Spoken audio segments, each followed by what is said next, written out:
আসসালামু আলাইকুম বন্ধুরা, আশা করি আপনারা সকলেই ভালো আছেন। প্রিয় বন্ধুরা, বিশ্বনবী হজরত মোহাম্মদ সাল্লাল্লাহু আলাইহি সাল্লামের জীবনের দ্বিতীয় পর্বে আমরা আপনাদের সামনে তুলে ধরেছিলাম প্রিয় নবীর ওপর ওহী নাজিল এবং ইসলাম প্রচারের দৃশ্যপট সম্পর্কে। আজ আমরা তৃতীয় পর্ব আলোচনা করব, যেখানে থাকছে ইসলামের পরিচিত ব্যক্তিদের ইসলাম গ্রহণ, ইসলাম প্রচারের যত বাধা, কাফিরদের কটাক্ষ এবং নবীজির ওপর ও জুলুম হওয়ার বিস্তারিত ঘটনা। সুতরাং অবশ্যই মনোযোগ সহকারে ভিডিওটি একেবারে শেষ পর্যন্ত দেখবেন। হজরত মোহাম্মদের নবুয়ত প্রাপ্তির পর দেখতে দেখতে 3 বছর অতিক্রান্ত হয়ে গেল। এতদিন প্রিয় নবী ব্যক্তিগতভাবে মানুষকে দিনের পথে আহ্বান জানাচ্ছিলেন। এরপর আল্লাহর হুকুম হল, কারো কোনো রকমের পরোয়া না করে প্রকাশ্যে দিন প্রচার করুন, নির্ভয়ে দিনের সংবাদ মানুষের কাছে পৌঁছে দিন। এ কাজ প্রথমে আত্মীয় স্বজনদের মধ্যে শুরু করুন। কোনো হতভাগ্য যদি তা না শোনে তাহলে কুছ পরোয়া নেই। মহানবী চিন্তা করতে লাগলেন, এখন কি করা যায়, নিজের বংশের লোকেদের কিভাবে বোঝাবেন। এসব চিন্তায় বাড়ির বাহিরে পর্যন্ত যাওয়া ছেড়ে দিলেন, এমনকি কোথাও যাওয়া আসাও বন্ধ করে দিলেন। এ কথা আর গোপন থাকল না। কিছুদিনের মধ্যেই সমস্ত আত্মীয় স্বজনের মধ্যে তা ছড়িয়ে গেল, সর্বত্রই চর্চা হতে লাগল। আত্মীয় স্বজনরা খুবই ঘাবড়ে গেলেন, বলতে লাগলেন, মোহাম্মদ সাল্লাল্লাহু আলাইহি সাল্লাম অসুস্থ হয়ে পড়েনি তো, ভয়ঙ্কর কোনো বিপদ আপদে পড়েনি তো। তার ফুফুরাও ভীত বিহব্বল হয়ে পড়লেন। অবশেষে তারা তার বাড়িতে এসে তাকে জিজ্ঞেস করলেন, মোহাম্মদ, তুমি কেমন আছো? বাড়ি থেকে বেরোনো বন্ধ করে দিলে কেন? তিনি বললেন, আমার ঘাড়ে খুব বড় একটা বোঝা চাপিয়ে দেওয়া হয়েছে, সে ভারে আমি নুয়ে পড়ছি। শ্রদ্ধা ফুফুরা একদিকে আমার আত্মীয় স্বজনেরা আল্লাহকে মানছেন, আবার মূর্তি পূজাও করছেন। এভাবে কি আল্লাহকে সন্তুষ্ট করা সম্ভব? না, কখনোই নয়। এ তো বিপদ সংকেত। আল্লাহর হুকুম যে আমি তাদের সাবধান করে দিই।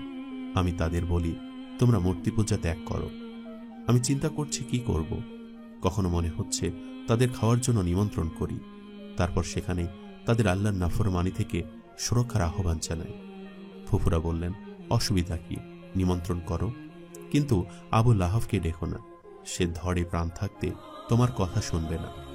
মহানবী সাল্লাল্লাহু আলাইহি সাল্লাম অবিলম্বে খাওয়া দাওয়ার ব্যবস্থা করলেন, সমস্ত আত্মীয় স্বজনকে সেখানে আহ্বান করলেন, সেই সাথে আবু লাহাবকেও আহ্বান করলেন।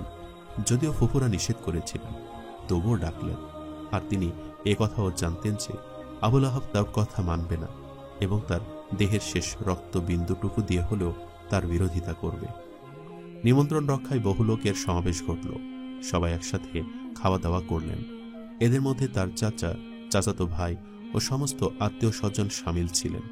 তিনি সে মজলিসে বসে রইলেন, এই ভেবে যে খাওয়া দাওয়া শেষ হলে সবাইকে সত্য ধর্মে আহ্বান করবেন। মতলববাজ আবু লাহাব চিন্তা করল, তার মতলব হাসিলের এটাই উপযুক্ত সুযোগ। এখানে সবাই তাকে ঘিরে ফেলে পূর্বপুরুষদের ধর্মের বিরোধিতা করে নব্য ধর্ম প্রচারকারী মোহাম্মদকে সবাই মিলে এক হাতে নেওয়া যাবে, তাকে ভয় দেখানো যাবে, ধমকানোও যাবে। আত্মীয় স্বজনরা সবাই এখানে আছে, জমবেও ভালো। একথা ভেবেই সে সোজা দাঁড়িয়ে গেল এবং সবার উদ্দেশ্যে বলল, মোহাম্মদ, এখানে উপস্থিত সকলেই তোমার চাচা, চাচাতো ভাই ও আত্মীয় স্বজন।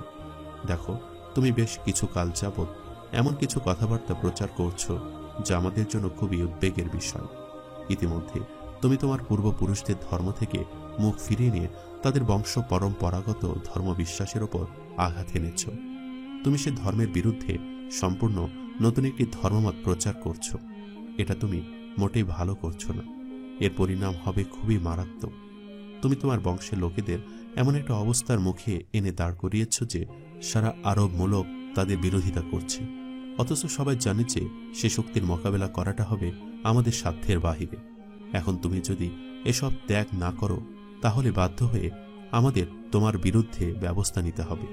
আর এটা তখন আমাদের অন্যায় হবে না যদি বৃহত্তর স্বার্থের খাতিরে তোমাকে আমরা বন্দী করে রাখি। এখন তোমারই কারণে এই অবস্থার সৃষ্টি হবে যে কুরাইশরা আমাদের বিরুদ্ধে দাঁড়িয়ে যাবে, কিন্তু তোমার আত্মীয় স্বজনরা তার মোকাবেলায় দাঁড়িয়ে গেলেও সমগ্র আরববাসীর বিরুদ্ধে লড়াই করে জয়লাভ করা তো সম্ভব হবে না। প্রিয় নবী চাচ্ছিলেন যে উপস্থিত অতিথিদের উদ্দেশ্যে কিছু বলেন, লোকেদের মহান আল্লাহর প্রত্যাদেশ শুনিয়ে দেন।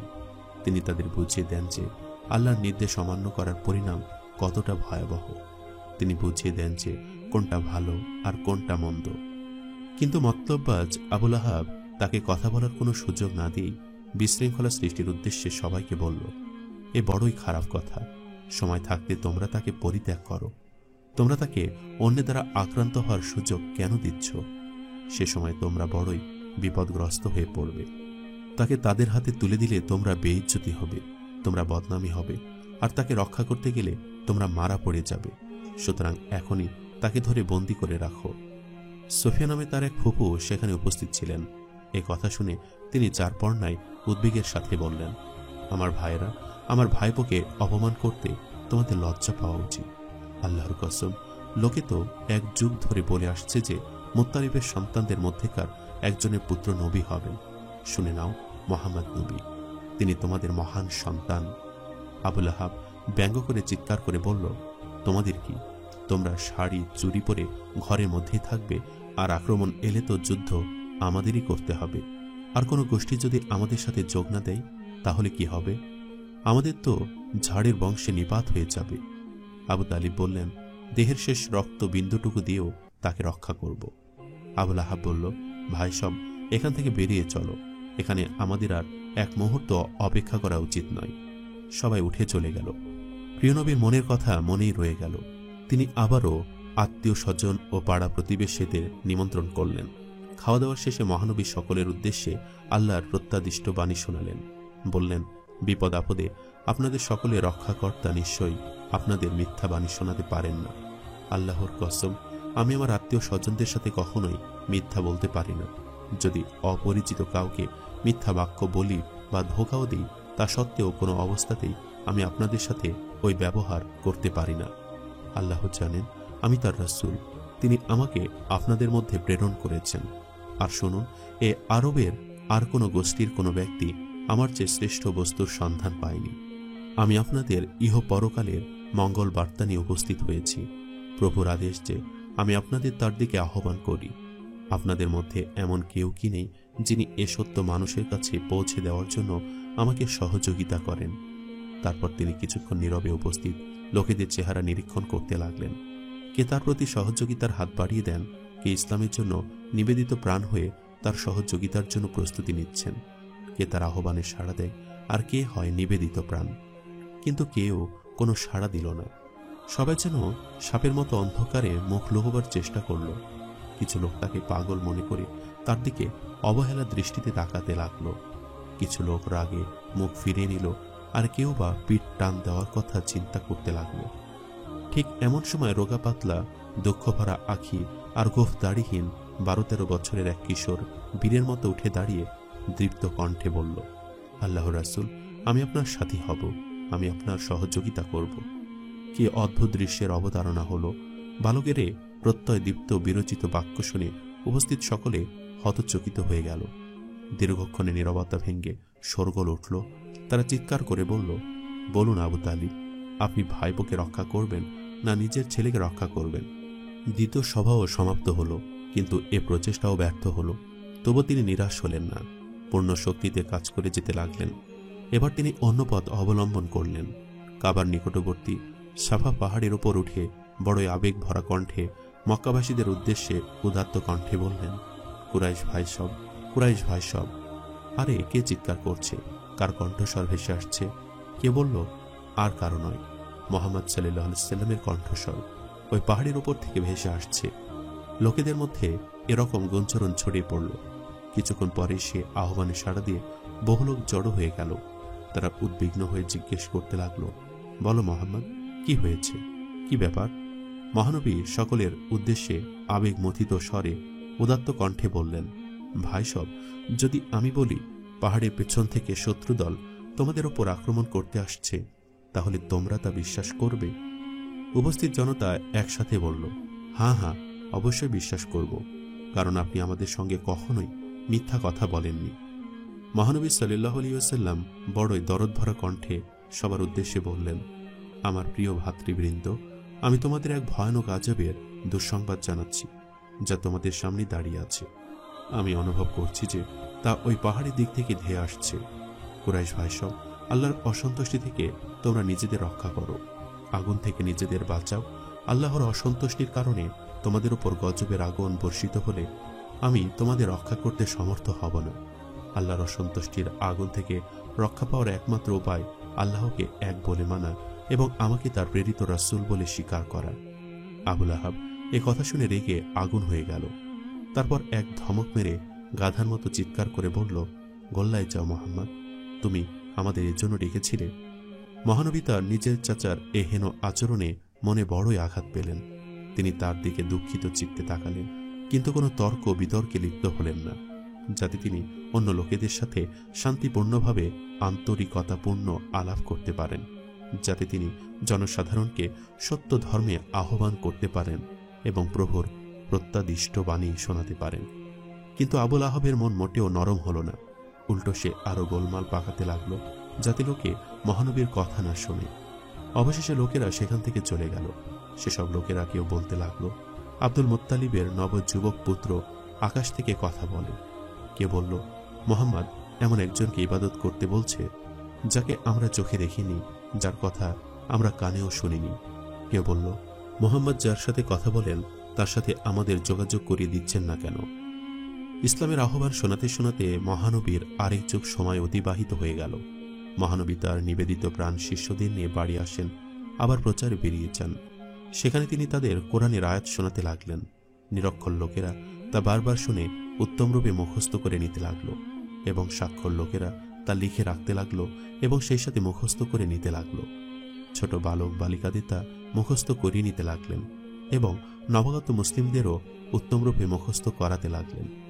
ধীরে ধীরে ইসলাম ছড়িয়ে পড়ল। মুসলমানদের সংখ্যা দিন দিন বাড়তে লাগল, কিন্তু অনেকশ্বরবাদীরা তাদের হেসে উড়ে দিতে লাগল। এ ছিল তাদের জন্য এক ভয়ঙ্কর বিপদ সংকেত। এ কথা তারা কখনোই স্বীকার করতে প্রস্তুত ছিল না। তারা মনে করতে লাগলো, এরা পাগল, এরা কি করতে পারে? তারা ভাবল, মুহাম্মদ সাল্লাল্লাহু আলাইহি সাল্লামের প্রতি অতি ভক্তিবশত এসব লোকেরা আবেগের বশে তাদের পূর্বপুরুষদের ধর্ম ত্যাগ করেছে, কিন্তু এর পরিণাম তারা জানে না। এ তো তাদের দুর্দিনের নেশা। তারপর উপযুক্ত সময়ে সব নেশা ছুটে যাবে। তারপর তারা আবার ফিরে আসবে 14 পুরুষের ধর্মে। একদিনের কথা, কিছু লোক কাবাঘরে মূর্তিদের উদ্দেশ্যে সিজদা করছিল। এমন সময় মহানবী সেখান দিয়ে যাচ্ছিলেন। লোকেরা তাকে দেখে লজ্জিত ও ভীত হল। মহানবী সাল্লাল্লাহু আলাইহি সাল্লাম ভাবলেন, এ জঘন্য পাপকর্ম থেকে তাদের নিবৃত করা যাক। মানুষ ওই মূর্তির উদ্দেশ্যে প্রণত হওয়া মানবতা ও মনুষ্যত্বের বড়ই অপমান। এই অপমান থেকে তাদের রক্ষা করা উচিত। তাদের উদ্দেশ্যে তিনি বললেন, কুরাইশ ভাইসব, তোমরা তো দাদা ইব্রাহিমের ধর্ম থেকে অনেক দূরে সরে গেছ। তোমরা তোমাদের হাতে গড়া এ তুচ্ছ মূর্তিকে পূজা করছো আর তাদের আল্লাহর সাথে শরিক করছো। বলো, আল্লাহ এতে তোমাদের প্রতি কতটা অসন্তুষ্ট হবেন? এ কথা সহ্য করতে না পেরে পত্তলিকরা মহানবীর সাথে তর্কে লিপ্ত হয়ে পড়ল। তারা বলতে লাগলো, আমরা প্রকৃতপক্ষে মূর্তি পূজার আড়ালে আল্লাহরই উপাসনা করি। আমাদের আকাঙ্ক্ষা তো কেবলমাত্র সেই আল্লাহরই নিকটবর্তী হওয়া। এই মূর্তিরা হচ্ছে তাকে পাওয়ার একটা মাধ্যম। মহানবী সাল্লাল্লাহু আলাইহি ওয়াসাল্লাম বললেন, যদি তোমরা আল্লাহকে পেতে চাও, আমার কথা শোনো, তাহলে আল্লাহ তোমাদের প্রতি সন্তুষ্ট হবেন। এ কথা শুনে তারা ভীত রাগ হয়ে পড়ল। তারা বলল, এর কথা শুনতে শুনতে আমাদের কান বধির হয়ে গেল। এসব কথা আর কতদিন সহ্য করা যায়? আমরা সবকিছু নীরবে সয়ে যাচ্ছি। এখন তা সহ্যের সীমা অতিক্রম করে যাচ্ছে। তিনি অনবরত আমাদের ধর্ম বিশ্বাসে আঘাত করছেন, আমাদের পূর্বপুরুষদের বিপদগামী বলে অভিহিত করছেন। আমরা কখনোই আমাদের ঠাকুর দেবতাদের ত্যাগ করব না। তাদের ত্যাগ করতে আমরা একেবারেই প্রস্তুত নই। রাগে ফুঁসতে ফুঁসতে সবাই উঠে চলে গেল। তারা সর্বত্রই মহানবীর সমালোচনা করতে লাগল। কেউ কেউ তাকে দেশ থেকে তাড়িয়ে দেওয়ারও পরিকল্পনা করল। এমনকি তাকে ভীতি প্রদর্শন ও ধমকাতে লাগল। মক্কার পৌত্তলিক নেতৃবৃন্দ মহানবীর মোকাবেলায় এক মন্ত্রণা সভার আয়োজন করল। তারা বলল, মুহাম্মদ আমাদের দেবতাদের বিরুদ্ধে খুব বাড়াবাড়ি করছেন। শুধু তাই নয়, সীমাহীন অধ্যত্বের সাথে আমাদের ধর্মে বিরোধিতা করছেন। তার বিরুদ্ধে কি ব্যবস্থা নেওয়া যায়? কিভাবে তাকে নিবৃত করা যায়? মুহাম্মদ দেবতাদের অপমান করছেন, যারা আমাদের একমাত্র উপাস্য দেবতা। বহুকাল পূর্ব থেকেই তারা আমাদের উপাস্য। মুহাম্মদ কি আমাদের মূর্খ ও অজ্ঞ মনে করেন? কেন তিনি আমাদের মূর্তি পূজা ত্যাগ করতে বলছেন? তাও আবার সেই মূর্তিদের যাদের উপাসনার জন্য আরবের দূর দিগন্ত থেকে ভক্তরা এখানে এসে উপস্থিত হন, এসে তাদের সিজদা করেন এবং তাদের সন্তুষ্টির জন্য কাবাঘর প্রদক্ষিণ করেন? তিনি কি চান সারা আরব দেশে মূর্তি বিরোধী মতবাদ ছড়িয়ে দিয়ে জনসাধারণকে মক্কা আসতে নিরুৎসাহিত করে আমাদের ব্যবসা বাণিজ্য ধ্বংস করে দিতে? তিনি আমাদের ধর্ম ধ্বংস করছেন, এবার কি আমাদের রুটি রুজি থেকেও বঞ্চিত করবেন? মোহাম্মদের জীবন সাধনা ও লক্ষ্য উদ্দেশ্যের উপর এ কত বড় হামলা তা সহজেই অনুমেয়। তিনি বড়ই ব্যথাহত হলেন। তারপর অত্যন্ত মর্মস্পর্শী ভাষায় বললেন, এ ধরনের স্বপ্নসাদ ও দুরাকাঙ্ক্ষা আমার নেই, ধন সম্পদের প্রত্যাশাও আমার নেই, নেতা ও বাদশাহ হওয়ার ইচ্ছাও আমি পোষণ করি না। আমার বলার কথা, আমি আল্লাহর প্রেরিত প্রত্যাদেশবাহী নবী ও রাসূল। তিনি আমাকে পাঠিয়েছেন মানুষকে হুঁশিয়ার করে দিতে, মানুষকে মিথ্যার পথ হতে সত্য পথে ফিরিয়ে নিয়ে আল্লাহকে পাওয়ার সঠিক পথ প্রদর্শনী আমার একমাত্র লক্ষ্য ও উদ্দেশ্য। তার এ কথায় কোনো কাজ হল না, উল্টো তাদের মূর্খতা ও অজ্ঞানতা আগুনের মতো জ্বলে উঠল, হইচই শুরু করে দিল, মুখে যা আসে তাই বলে তাকে গালাগালি করতে লাগলো। তারা বলল, আপনি যদি সত্যি সত্যি আল্লাহ রসুল হন এবং তিনি যদি আমাদের মঙ্গলের জন্য আপনাকে পাঠিয়ে থাকেন, তাহলে তা প্রমাণ করুন, তাহলে আমরা আপনাকে নবী বলে মানব এবং আপনার কথা মেনে চলব। কেউ বলল, আপনি আপনার প্রভুকে বলুন আমাদের জন্য একটা মিঠা পানি নহর বয়ে দিতে, যার স্বাদ হবে জমজমের চেয়েও সুন্দর এবং সিরিয়া ও ইরাকের পানির মতো হবে তার স্বাদ। কেউ বলল, আপনি যদি নবী হন তাহলে আপনার প্রভুকে বলুন বাগবাগিচা ঘেরা রাজপ্রাসাদে আপনার বসবাসের ব্যবস্থা করতে, সেই সাথে সোনা চাঁদির পাহাড় গড়ে দিতে, যাতে আরাম আয়েশে জীবন অতিবাহিত করতে পারেন। আপনি যদি নবী হবেন তাহলে আমাদের মতো হাটে বাজারে মাঠে ময়দানে মাথার ঘাম পায়ে ফেলে জীবিকার সন্ধান করেন কেন? কেউ বলল, ইয়ামামায় রহমান নামে একটি লোক আছে, সে আপনাকে সবকিছু শিখিয়ে দেয়। তাহলে শুনুন, আমরা রহমানের ওপর ঈমান আনছি। আপনি আকাশে উঠে গিয়ে রহমানের কাছ থেকে একখানি লিখিত প্রমাণ নিয়ে আসুন, যা আমরাও পড়তে পারি। কে বলল, ফেরেশতারা আল্লাহর কন্যা, আমরা তাদেরই পূজা করি। নাউজুবিল্লাহ। আপনি আল্লাহ ও তার ফেরেশতাদের আমাদের সামনে এনে হাজির করুন, অথবা আকাশ ভেঙে টুকরো টুকরো করে আমাদের ওপরে বর্ষণ করুন, তাহলে আমরা ঈমান আনব। আমরাও একটু দেখি তা কেমন আযাব আর কেমন শাস্তি, যার ভয় আপনি দেখাচ্ছেন, কিছু তো দেখান। তখন মহানবী সাল্লাল্লাহু আলাইহি ওয়াসাল্লাম বললেন, আমার প্রভু পবিত্র, আমি কি তার পয়গম্বর ছাড়া অন্য কেউ হতে পারি? আল্লাহ বলেছেন, প্রকৃত দাতা তো তিনি, যাকে ইচ্ছা তিনি তা দান করেন। চাইলে বাগ বাগিচাও দিতে পারেন, তিনি চাইলে নহর বয়ে দিতে পারেন এবং রাজপ্রাসাদও দান করতে পারেন। লোকেরা বলল, মুহাম্মদ, আমরা আপনার কাছে অনেক প্রস্তাব রেখেছি, কিন্তু আপনি তার সব প্রত্যাখ্যান করেছেন।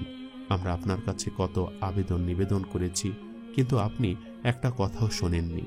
এখন আমরা হতাশ, আত্মরক্ষা করার অধিকার আমাদের আছে, আপনাকে আমরা যে কোনো মূল্যে প্রতিহত করব। মনে রাখবেন, প্রাণ বাজি রেখে আমরা লড়ব, হয় আপনি থাকবেন, না হয় আমরা থাকব। অবশেষে পত্তলিকরা মুহাম্মদ সাল্লাল্লাহু আলাইহি সাল্লামকে হত্যার সিদ্ধান্ত নিল। এ হলো তাদের শেষ সিদ্ধান্ত। কিন্তু মুহাম্মদ সাল্লাল্লাহু আলাইহি সাল্লামকে হত্যা করলে কি আবু তালিব চুপ করে থাকবেন? তার রক্তে আগুন লেগে যাবে না? শুধু তো তাই নয়, আব্দুল মুত্তালিবের পুরো বংশের লোকেরা খেপে যাবে। তারা তো মক্কার প্রধান গোত্র, এমনকি মক্কাবাসীদের দণ্ড মুন্ডের কর্তাও। এর পরের অবস্থা সামলাবে কে? এ চিন্তা করে তারা অবদমিত হয়ে পড়ল। সমস্ত রবদবা একেবারে ঠান্ডা হয়ে গেল। কিন্তু হ্যাঁ, একটা পথ খোলা আছে, তা হলো আবু তালিব মুহাম্মদকে দূরে কোথাও সরিয়ে দিন, যাতে তার চোখের আড়াল হলে মনটাও ঠান্ডা থাকে। কয়েকদিন যাবৎ অনেক চিন্তা ভাবনা করল তারা।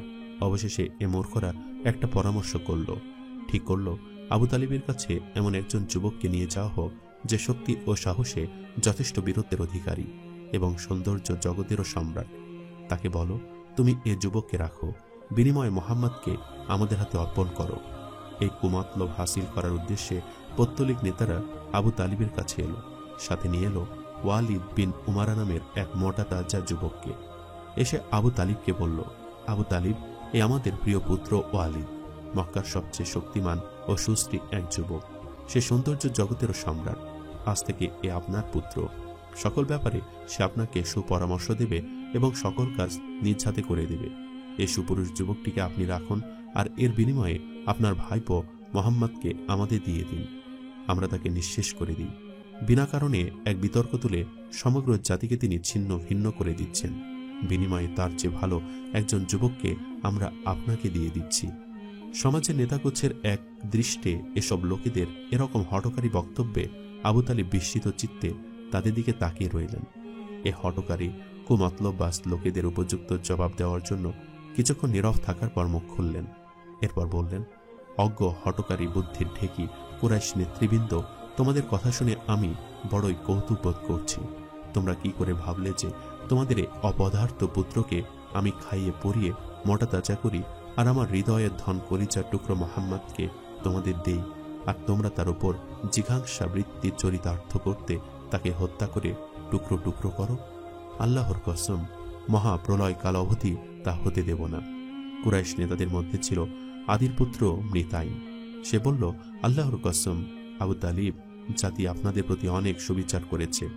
আমরা প্রাণপণ চেষ্টা করেছি যাতে অপ্রিয় ঘটনা না ঘটে, কিন্তু বড়ই দুঃখের বিষয় যে আপনি আমাদের একটা কথা মানতে প্রস্তুত নন।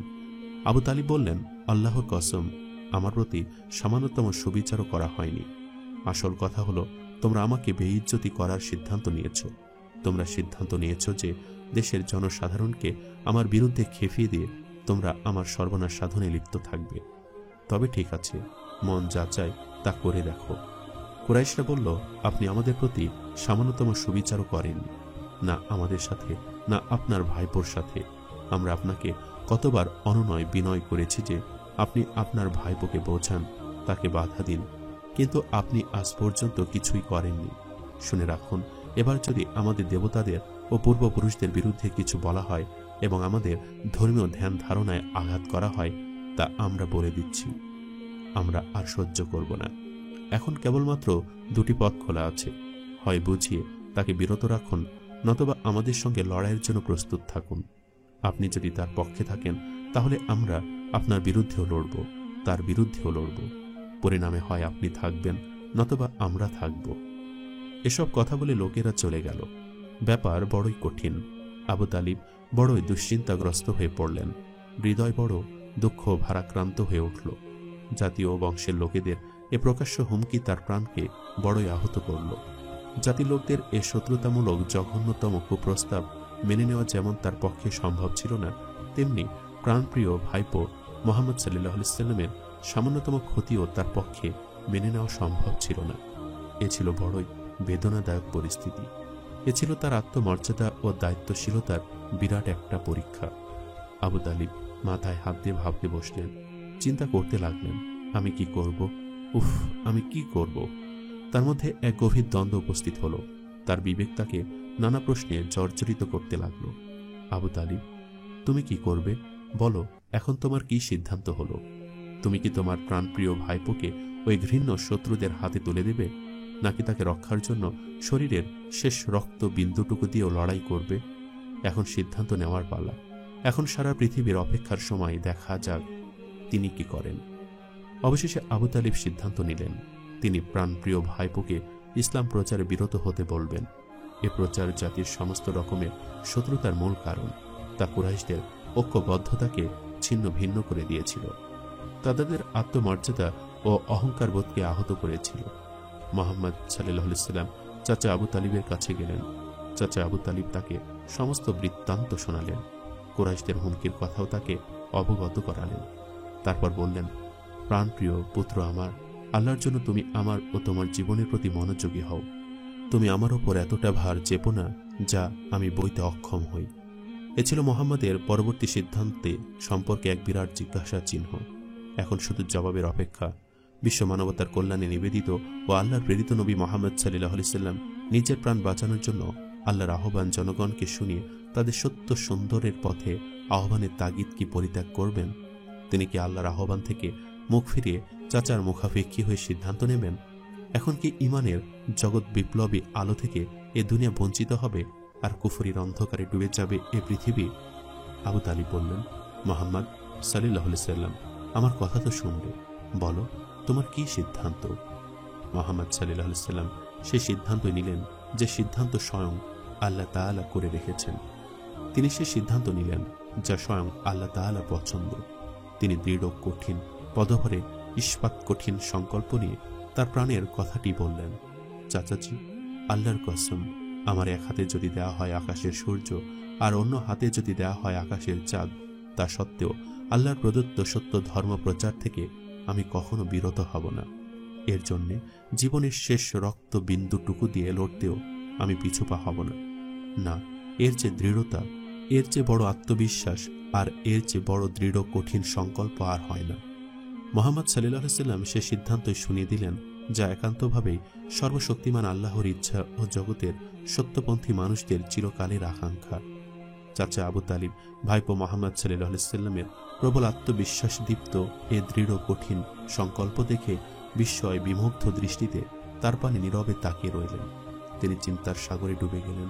এ বড় কঠিন সংকল্প, এ বড় কঠিন কাজ কোনো শক্তি আর কোনো প্রেরণার বলে মুহাম্মদ সাল্লাল্লাহু আলাইহি ওয়াসাল্লাম এমন দৃঢ় আত্মপ্রত্যয় দীপ্ত মহাসংকল্প এমন কঠিনভাবে ব্যক্ত করলেন। এ পথে কত বাধা তাকে অতিক্রম করতে হবে, কিন্তু সে বাধার প্রতি তার কোনো ভ্রুক্ষেপ নেই। সংকল্প সাধনে তার মনে কোনো ভয় নেই। মুহাম্মদ সাল্লাল্লাহু আলাইহি ওয়াসাল্লাম চাচার কাছ থেকে উঠে সামনে পা বাড়ালেন। আবু তালিব অনেক চেষ্টা করেও তাকে ডেকে আর বসাতে পারলেন না। তার চোখ ফেটে পানি এলো। মহানবী সাল্লাল্লাহু আলাইহি ওয়াসাল্লামের হৃদয়ে আবেগের হিল্লোল উঠল। চোখের পানি মুছতে লাগলেন। ভাবলেন, তিনি কি আমাকে একা ছেড়ে দেবেন? সারাটি জীবন ধরে যিনি চোখে চোখে রেখেছেন, সামান্যতম দুঃখ ও আঘাতে জর্জরিত হতে দেননি, সে চাচাও আমাকে ত্যাগ করার সিদ্ধান্ত নিলেন। এ ঝড় ঝঞ্ঝা দীর্ণ জীবনে আমাকে একা ছেড়ে দিলেন। মুহাম্মদ সাল্লাল্লাহু আলাইহি ওয়াসাল্লাম কিছু দূর গেলে চাচাজি ডাকলেন, পুত্র, একটু শোনো। মুহাম্মদ সাল্লাল্লাহু আলাইহি ওয়াসাল্লাম চাচার কাছে গেলেন। চাচাজি বললেন, প্রাণপ্রিয় পুত্র আমার, যাও, মন যা চায় তাই করো। এ দেহে যতক্ষণ প্রাণ আছে আমি তোমার সাথেই আছি। চাচা আবু তালিবের কণ্ঠে এ কথা শুনে তার মুখের হাসি হীরের চমক বয়ে গেল। হৃদয় তার আনন্দে মেতে উঠল। পত্তলিকদের ক্ষমতা থাকলে তারা এবার আসুক, আর ভয় করি না। সত্যের জন্য জীবন বাজি রেখে লড়ব। জীবনের শেষ রক্ত বিন্দুটুকু দিয়ে হলেও লড়াই করব। ইসলামের আলো পৌঁছে দেব মানুষের ঘরে ঘরে। চাচা আবু তালিব মুহাম্মদ সাল্লাল্লাহু আলাইহি ওয়াসাল্লামকে পূর্ণ সহযোগিতা দেওয়ার জন্য সিদ্ধান্ত নিলেন। তিনি অতি দ্রুত সবাইকে একত্রিত করে সবার উদ্দেশ্যে বললেন, ভাই সব, প্রিয় নবী হযরত মুহাম্মদ সাল্লাল্লাহু আলাইহি ওয়াসাল্লাম সবাই মুহাম্মাদের পেছনে লেগেছে। তারা তার সর্বনাশ করতে চায়, কিন্তু তাদের এ আশা আমরা কখনোই পূরণ হতে দেব না। এসো, আমরা সবাই মিলে মুহাম্মদ সাল্লাল্লাহু আলাইহি ওয়াসাল্লামকে সহযোগিতা করি। একমাত্র আবু লাহাব ছাড়া আর তার সব ভাই মিলে আবু তালিবের পক্ষে মত দিয়ে তার শক্তি বাড়িয়ে দিলেন। আর হতভাগ্য আবু লাহাব বলল, আমি কখনোই তাকে সহযোগিতা করব না, আমি কুরাইশদের পক্ষে। কুরাইশরা এবার জোরে সোরে মুহাম্মদ সাল্লাল্লাহু আলাইহি ওয়াসাল্লামের পেছনে নেমে পড়ল, আর যত রকমের কুমতলব সম্ভব তা তার বিরুদ্ধে খাড়া করে দিয়ে তাকে হেনস্থা করতে লাগলো। তার উপরে পত্তলিকরা এমন জুলুম শুরু করল যে তা থেকে রক্ষার জন্য আল্লাহর জমিন কেঁপে উঠল। আকাশ আল্লাহর পানা চাইল, কিন্তু তবুও পত্তলিকদের হৃদয়ে কোনো ভয়ের সঞ্চার হল না। এ জুলুম শুধু তার ওপরে নয়, তার সঙ্গী সাথীদের ওপরেও সমানে চলল। কিন্তু মানব কল্যাণকামী মহানবী মুহাম্মদ সাল্লাল্লাহু আলাইহি ওয়াসাল্লাম মানবজাতির চির অভিভাবক মুখ বুজে সব অত্যাচার নীরবে সয়ে যেতে লাগলেন। মহানবীর বিরোধিতায় কাফেররা সর্বশক্তি নিয়োগ করল। তাদের দুর্ব্যবহারে মহানবী সাল্লাল্লাহু আলাইহি ওয়াসাল্লাম অতিষ্ঠ হয়ে উঠলেন। কাফেরদের নিষ্ঠুরতার সীমা ছাড়িয়ে গেল।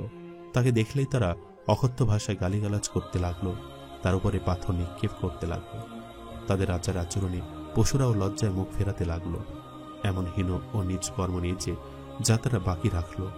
ভদ্রতা ও মনুষ্যত্ব তাদের আচরণ দেখে চোখ বন্ধ করল, আর তাদের কুবাক্য শুনে কানে আঙ্গুল দিল। রুকাইয়া ও উম্মে কুলসুম নামে মহানবীর দুই কন্যা ছিলেন। তাদের বিয়ে হয়েছিল উত্তা ও উতাইবার সাথে। এরা দুজনে ছিল আবু লাহাবের পুত্র। এরা দুজনে আবু লাহাবের মতো কট্টর ইসলাম বিরোধী ছিল। দীর্ঘকাল ধরে তারা নবীজির এ দুই কন্যার প্রতি চরম দুর্ব্যবহার করে যেতে লাগল। তাদের নোংরা কথাবার্তা শুনতে শুনতে তাদের হৃদয় মন বিরক্ত হয়ে উঠতে লাগল। পাপাত্তা আবু লাহাব এতেও শান্তি পেল না। অবশেষে দুই পুত্রকে সে পৃথক করে নিল। আবু লাহাব প্রিয়নবী মুহাম্মদ সাল্লাল্লাহু আলাইহি ওয়াসাল্লামের বাড়ির কাছে বসবাস করত। সে তার দরজার সামনে খড়কুটো ও নোংরা আবর্জনা ফেলত। তার স্ত্রী উম্মে জামিলও নোংরামিতে কিছুমাত্র কম ছিল না। সে তার চলার পথে কাটা বিছিয়ে রাখত। শত্রুদের এই ছিল আচরণ। এতটা সত্ত্বেও তিনি কখনোই কারোর সাথে অভদ্র আচরণ করেননি। ইতরদের ইতরামের জবাব সদা সর্বদাই তিনি ভদ্রতা ও সদাচরণে দ্বারাই দিয়েছেন। মনুষ্যত্ব ও মানবতাই হতো তার সার্বিক আচরণের মাপকাঠি। তিনি সর্বদাই ধৈর্যের মাধ্যমে কাজ করতেন। দুঃখ ও আঘাত সীমা অতিক্রম করলে তিনি শুধু এতটুকুই বলতেন, আলী মুত্তালিব, প্রতিবেশীর সাথে তোমার কি আচরণ? কুরাইশরা তো তাকে হত্যার সিদ্ধান্ত নিয়েছিল, কিন্তু তারা দেখল যে বনি হাসিম ও বনি আব্দুল মুত্তালিব তো তার সাথে রয়েছে। শুধু তাই নয়, তার জন্য তারা শেষ রক্ত বিন্দুটুকু দিয়ে হলেও লড়বে। এর ফলে তারা পিছিয়ে গেল। তারা সাহস ও উৎসাহ হারিয়ে ফেলল। আপাত দৃষ্টিতে মোহাম্মদকে হত্যার চিন্তা ত্যাগ করলেও তারা তার বিরুদ্ধে নিত্য নতুন মতলব আঁটতে লাগল। তারা তাকে পথে ঘাটে একা পেলে হাসি ঠাট্টা ও বিরক্ত করতে লাগত। বলতে লাগল, কি মোহাম্মদ, আকাশ থেকে আজ আর কিছু আসেনি?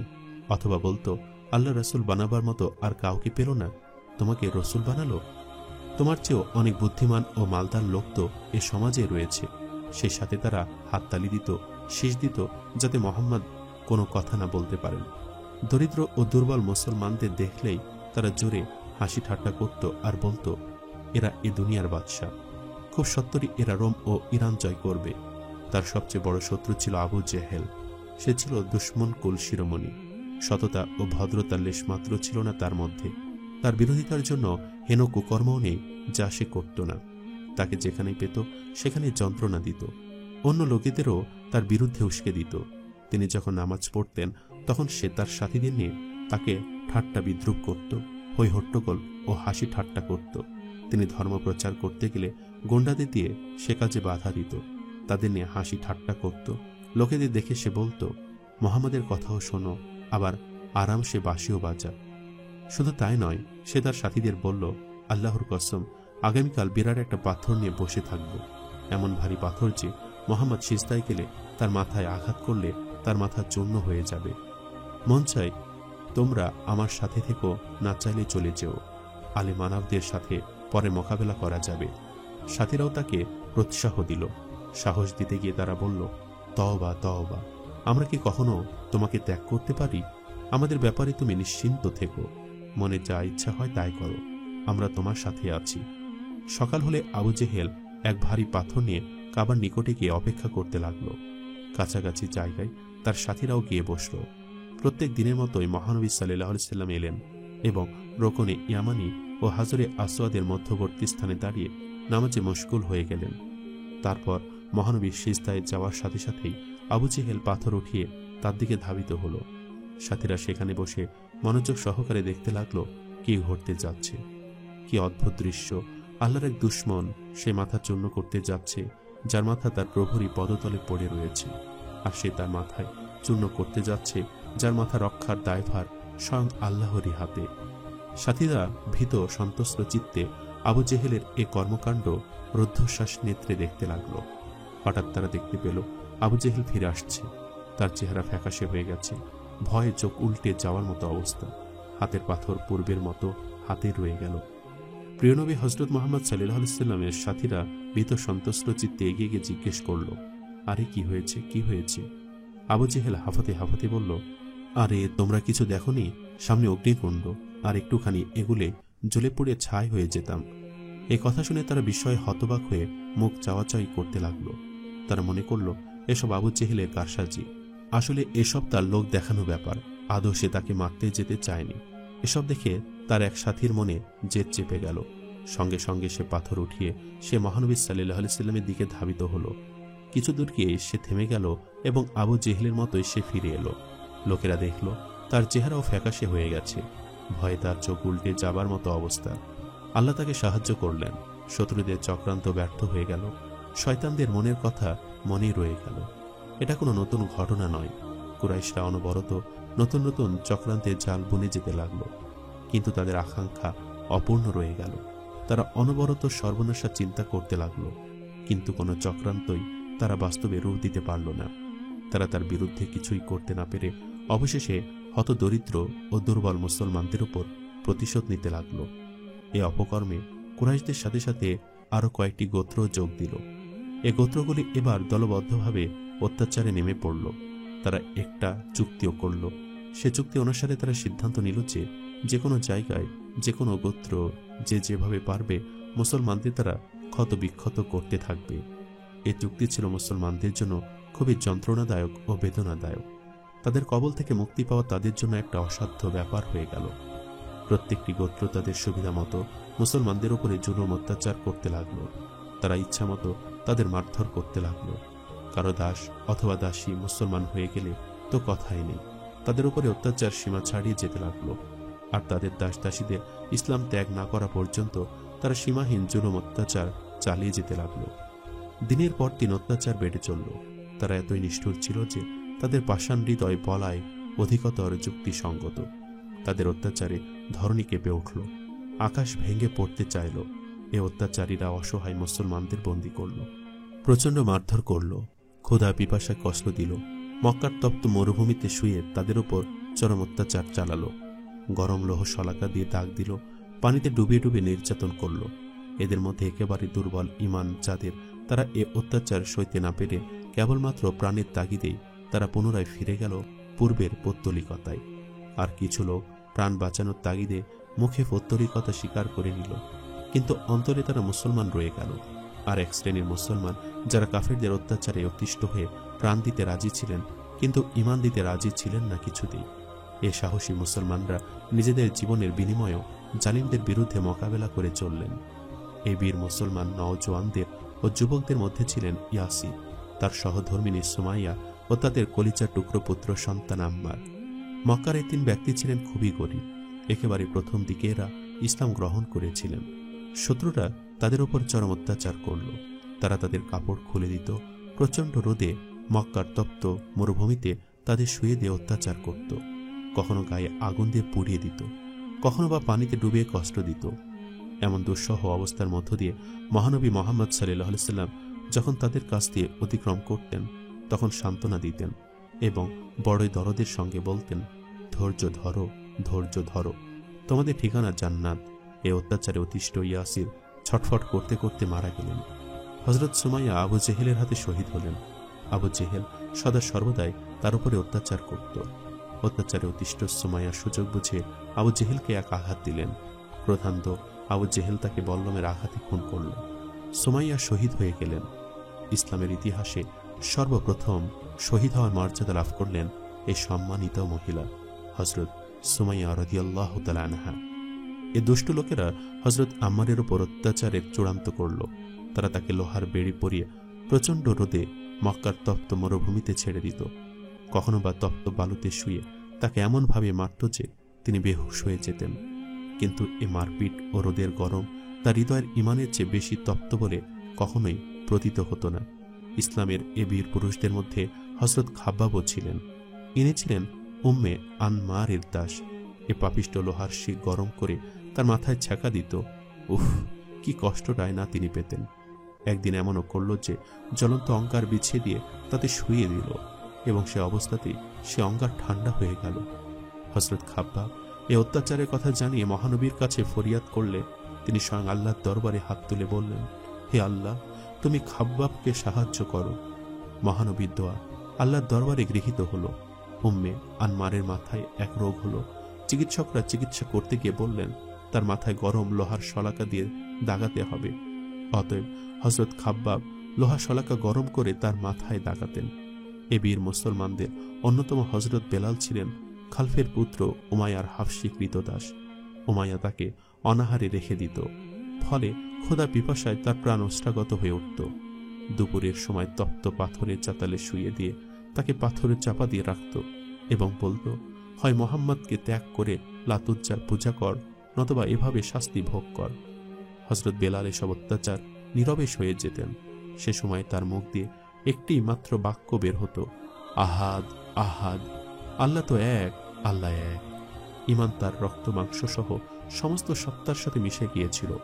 শত জুলুম সত্ত্বেও ঈমান ত্যাগ করা তার পক্ষে ছিল সম্পূর্ণ অসম্ভব ব্যাপার। পরিপূর্ণ ঈমানী জোশ নিয়ে তাই সর্বান্তকরণে তিনি ওই শব্দটি বারবার উচ্চারণ করতেন।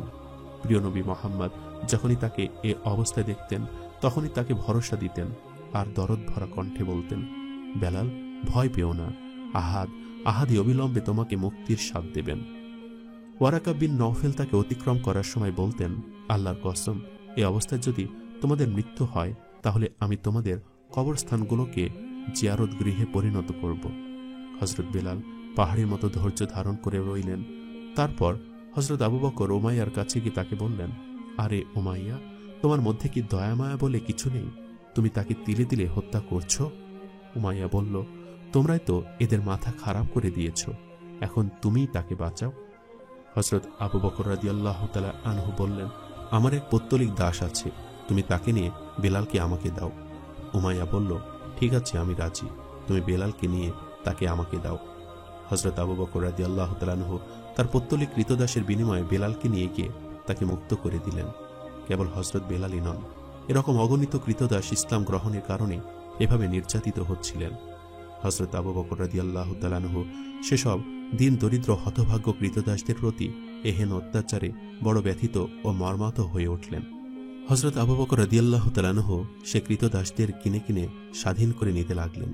এসব দেখে শুনে তার পিতা একদিন তাকে বললেন, পুত্র, তুমি তো যত সব দুর্বল কৃতদাসদের মুক্ত করে নিচ্ছ, এমন কিছু কৃতদাস মুক্ত করো যারা শক্তিমান ও কর্মক্ষম, প্রয়োজনে যারা কোনো কাজে আসতে পারে, বিপদ আপদে তোমাকে সাহায্য করতে পারে। উত্তরে হযরত আবু বকর বললেন, আব্বাজান, আমার ইচ্ছা তো শুধু আল্লাহকে খুশি করা। তার এই কথা আল্লাহর দরবারে বড়ই পছন্দের সাথে গৃহীত হল। পরিণামে অবতীর্ণ হল পবিত্র কোরআনের এই প্রত্যাদেশ, আর কারোরই তাদের প্রতি কোনো অধিকার নেই। তুমি যাদের মুক্তি দিয়েছ তা তো কেবলমাত্র সর্বশক্তিমান আল্লাহকে খুশি করার নিমিত্ত, এবং আল্লাহ অতি শীঘ্রই তোমার প্রতি খুশি হয়ে যাবেন। আল কোরআন, সূরা আল-লাইল। আবু জেহেল প্রিয়নবী মুহাম্মদ সাল্লাল্লাহু আলাইহি সাল্লামকে কোনো রকমের যন্ত্রণা দিতে পিছুপা হল না। সুযোগ পেলে মহানবী সাল্লাল্লাহু আলাইহি সাল্লামকে সে নানা রকমের কষ্ট দিতে লাগল। মহানবীর নবুয়তের ষষ্ঠ বর্ষের ঘটনা। একদিন মহানবীর পাশ দিয়ে আবু জেহেল হেঁটে যাচ্ছিল। পাপিষ্ঠ আবু জেহেল তাকে দেখা মাত্রই গালাগালি দেওয়া শুরু করল। মুখে যা এলো তাই বলতে লাগল। তার জবাব তিনি কিছুই বললেন না, কোনো প্রতিক্রিয়াও ব্যক্ত করলেন না। তা দেখে আবু জেহেলের মেজাজ আরো চড়ে গেল, রাগে লাল হয়ে গেল। এবার পাপিষ্ঠ আবু জেহেল মাটি থেকে মুঠো ভরে কাকড় তুলে তার পবিত্র মুখে নিক্ষেপ করল, আর সে সাথে অকথ্য ভাষায় তাকে গালাগালি করতে লাগল। এ ঘটনা অতি নিকট থেকে এক দাসী প্রত্যক্ষ করল। সে ছিল আব্দুল্লাহ তাইমির দাসী। এ হলো সেই আব্দুল্লাহ যে ছিল মহানবীর হিজরতকালে গুহার অভ্যন্তরে মহানবীর সাথে আশ্রিত হযরত আবু বকরের চাচাতো ভাই। তাকে মক্কার কুরাইশ নেতৃবৃন্দের একজন বলে গণ্য করা হতো। সে ছিল মক্কার একজন ধনী লোক। সে দাসী ক্রয় করে তাদের দিয়ে বেশ্যাবৃত্তি করিয়ে ধন উপার্জন করত। আল্লাহ রাসূলের সাথে তার দুশমনের এই ঘৃণ্য আচরণ দেখে এ দাসী খুব ক্ষিপ্ত হয়ে উঠল। বাস্তবিকই ইসলামের প্রতি তার দরদ ছিল। মহানবীকে সে খুবই শ্রদ্ধার চোখে দেখত। লোকেদের এ খবর জানা ছিল না সে তার ঈমান গোপন রেখেছিল, কেননা তা প্রকাশ হয়ে পড়লে তার পৌত্তলিক প্রভুর অত্যাচারে তার জীবন অতিষ্ঠ হয়ে উঠত। সন্ধ্যাবেলা এক ব্যক্তি কুবাইশ পাহাড়ের দিক থেকে হেঁটে আসছিলেন। সে এ দৃশ্য অবলোকন করল। দেখল মাঝারি চেহারার একজন মানুষ। তার চোখ ছিল কালো, বুক চওড়া, গভীর চেহারার এক মেয়েজাজি মানুষ। কোমরে তলোয়ার বাঁধা, ঘাট থেকে একটা কাপড় পিঠের দিকে ঝোলানো। ইনি আর কেউ নন, সকলে পরিচিত কুরাইশ বাঘরে হামজা, আব্দুল মুত্তালিবের পুত্র এবং প্রিয় নবীর চাচা। আর এক সম্পর্কে তিনি ছিলেন তার খালাতো ভাই এবং দুধ ভাইও। তিনি শিকার করে ফিরছিলেন কাবা শরীফ তাওয়াফ করার উদ্দেশ্যে। তিনি কোথাও যাওয়ার পূর্বে কাবা পরিক্রমা করতেন, আবার ফেরার পথেও তাই করতেন। সেখানে কুরাইশ নেতৃবৃন্দ অবস্থান করতেন। তাদের সাথে সাক্ষাৎ করে অবশেষে বাড়ি ফিরে আসতেন। হামজা নিকটে এলে দাসী বলল, আবু উমারা, আপনাদের মধ্যে কি আত্মমর্যাদা বোধ বলে কিছু নেই? বনি মাকজুম গোত্রের লোকেরা মোহাম্মদকে ইচ্ছামতো নির্যাতন করছে, অথচ আপনারা কিছু বলেন না। হামজা থেমে গিয়ে উদ্বিগ্ন হয়ে জিজ্ঞেস করলেন, আব্দুল্লাহর সেবিকা, তুই এ কি কথা বলছিস? দাসী বলল, আজ তোমার ভাইপো মোহাম্মদকে কি নির্যাতনই না করেছে, সে কথা আর কি বলবো। মোহাম্মদ সাল্লাল্লাহু আলাইহি সাল্লাম এখানে ছিলেন। আবু জেহেল কোথা থেকে এলো? ক্রমে তাকে এমন জঘন্য ভাষায় গালি দিতে লাগলো যে তা দেখে আমার মাথা গরম হয়ে গেল। এতেও সে ক্ষান্ত হলো না। এবার মুঠি ভর্তি কাপড় নিয়ে তার মুখে ছুঁড়ে মারল। হামজা, এ কি তোর সচক্ষে দেখা? দাসী, হা হা, এ আমার নিজ চোখে দেখা, নিজ কানে শোনা। হামজা রাগে অগ্নিশর্মা হয়ে উঠলেন। বিলম্ব না করে চলে গেলেন কাবা ঘরে। সেখানে কাউকে সালাম করলেন না, কাউকে কিছুই বললেন না। পৌঁছে আবু জেহেলকে দেখতে পেলেন। সে লোকজনের মাঝখানে বসেছিল। হামজা সতেজে অগ্রসর হয়ে কাছের লাঠি দিয়ে তার মাথায় জোরে আঘাত করলেন যে সে আঘাতে তার মাথা ফেটে রক্তের ধারা বয়ে যেতে লাগলো। পুরো চেহারা রক্তে ভিজে গেল। হামজা সক্রোধে চিৎকার করে বললেন, আমার ভাইপো, তুই যাকে লাওয়ারিস ভেবেছিস সে তোর গালি খাওয়ার জন্য সৃষ্টি হয়নি, আর তার চেহারা তোর পাথর নিক্ষেপের জন্য সৃষ্টি হয়নি। হামজা ছিলেন অত্যন্ত রাগী ও গভীর প্রকৃতির মানুষ। তাকে ক্রোধান্বিত দেখলে ভয়ে থরথর করে কাঁপত। তিনি ক্ষিপ্ত হলে তাকে কেউ ঠেকাতে পারত না। আবু জেহেল নিজেকে নির্দোষ প্রমাণ করার জন্য বলল, সাহেব, মোহাম্মদ তো আমাদের মূর্খ ছাড়া আর কিছুই মনে করে না। তার যা মনে হয় তাই বলে। সে আমাদের ধর্মীয় চেতনা আঘাত করে, কখনো বা আমাদের পূর্বপুরুষদের বিরুদ্ধে আওয়াজ তোলে। শুধু তাই নয়, আমাদের দেবদেবীদেরও সে মর্যাদা দেয় না। সে সাথে আমাদের দাসদাসীদের আমাদের বিরুদ্ধে ক্ষেপে তুলছে। হামজা তখন বলে, তোর যে মূর্খ আর কে আছে যে হাতে গড়া প্রাণহীন মূর্তির পূজা করে? কান খুলে শুনে রাখ, আমি আমার ভাইপোর পক্ষে। আজ থেকে আমার জীবন ইসলামের জন্য উৎসর্গিত হলো। ইসলামের জন্যই আমার জীবন, আর ইসলামের জন্যই আমার মরণ ধার্য হলো। আবু জেহেল ছিল মাখসুম গোত্রের লোক। সেখানে ওই গোত্রের আরো কিছু লোক উপস্থিত ছিল। তারা অতি দ্রুত আবু জেহেলের সাহায্যার্থে এগিয়ে এলো এবং বলল, হামজা, মনে হচ্ছে তুমিও তোমার ধর্ম ত্যাগ করেছ। এখন তুমি অন্য ধর্মের কথা চিন্তা করছো। হামজা বলে, সত্য যখন আমার কাছে সত্য বলে স্পষ্ট হয়ে গেল, তখন তাকে কেন স্বীকার করব না? শুনে নাও, মোহাম্মদ আল্লাহর রাসূল। তিনি যা কিছু করেন তার সবই সত্য, তাতে কোনো সন্দেহ নেই। আল্লাহর কসম, এখন এ থেকে কেউ আমাকে ফেরাতে পারবে না। আর হ্যাঁ, যদি তোমরা সত্যবাদী হও আর সাহস থাকে, তাহলে বাধা দিয়ে দেখো। আবু জেহেল হামজার এ মূর্তি দেখে ভীত সন্ত্রস্ত হয়ে উঠল। বুঝল যে এর পরিণাম ভালো হবে না। তাই সে তার সাথীদের বলল, তোমরা সরে যাও, তাকে যেতে দাও। বাস্তবে কি আমি মোহাম্মদের উপর জুলুম করেছি? হামজা উপস্থিত লোকেদের সামনে নিজেকে মুসলমান বলে ঘোষণা দিলেন এবং নির্ভয়ে বললেন, মোহাম্মদের ধর্মই আজ থেকে আমার ধর্ম। তারপর তিনি ঘরে ফিরে এসে চিন্তা করতে লাগলেন, আমি যা কিছু বলে এসেছি তা কি সত্য? আমি ভুল কিছু বলিনি তো? আমি আবেগের বশে ভুলে যাইনি তো? এভাবে চিন্তায় হামজার পুরো রাত জেগেই কেটে গেল। তিনি দোয়া করতে লাগলেন, প্রভু আমার, তুমি আমাকে সরল পথ দেখাও, আমার মনের সমস্ত সন্দেহ দূর করে দাও। প্রভাত হলে তার মনে হলো সব ঠিক আছে। তার হৃদয়ের সমস্ত দরজা উন্মুক্ত হয়ে গেছে। হৃদয় প্রশান্ত হলো। বিশ্বাসের আলোয় সমস্ত অন্তর আলোকিত হয়ে উঠল। সকালে দৌড়ে ভাইপো মোহাম্মদ সাল্লাল্লাহু আলাইহি সাল্লামের কাছে গেলেন। তিনি তার ঈমান আনার সুসংবাদ দিলেন এবং এ সংকল্প করলেন যে পবিত্র ইসলাম ও মোহাম্মদের জন্য শেষ রক্ত বিন্দুটুকু দিয়েও তিনি সংগ্রাম করবেন। হামজার মুসলমান হওয়ার সংবাদে কাফিরদের পায়ের তলার মাটি কেঁপে উঠল। মিথ্যা ও অসত্য পবিত্র ইসলামের এক বীর মুজাহিদের সামনে অসহায় হয়ে দাঁড়িয়ে রইল। হামজার ঈমান আনার সংবাদে তার সমস্ত সত্তা আনন্দে আলোড়িত হয়ে উঠল। তার এই আনন্দের সীমা পরিসীমা রইল না। লোকেরা দেখল যে তার পবিত্র মুখমণ্ডলে সদ্য ফোটা গোলাপের হাসি খেলে যাচ্ছে, মুখে যেন আকাশের চাঁদ হাসছে। হামজার ঈমান আনার সুসংবাদে তার অবচেতনেই তার মুখ দিয়ে বেরিয়ে এলো একটি মাত্র বাক্য, হে আল্লাহ, তুমি হামজাকে ঈমানের ওপর সুপ্রতিষ্ঠিত রাখো। হামজা কুরাইশ কুলের সর্বশ্রেষ্ঠ বীর ছিলেন। তার বীরত্বের প্রশংসা সবার মুখে মুখে ফিরত। ছোট বড় সবাই তাকে ভয় করত। তার ইসলাম গ্রহণ ছিল পবিত্র ইসলামের জন্য এক শুভ সূচনা।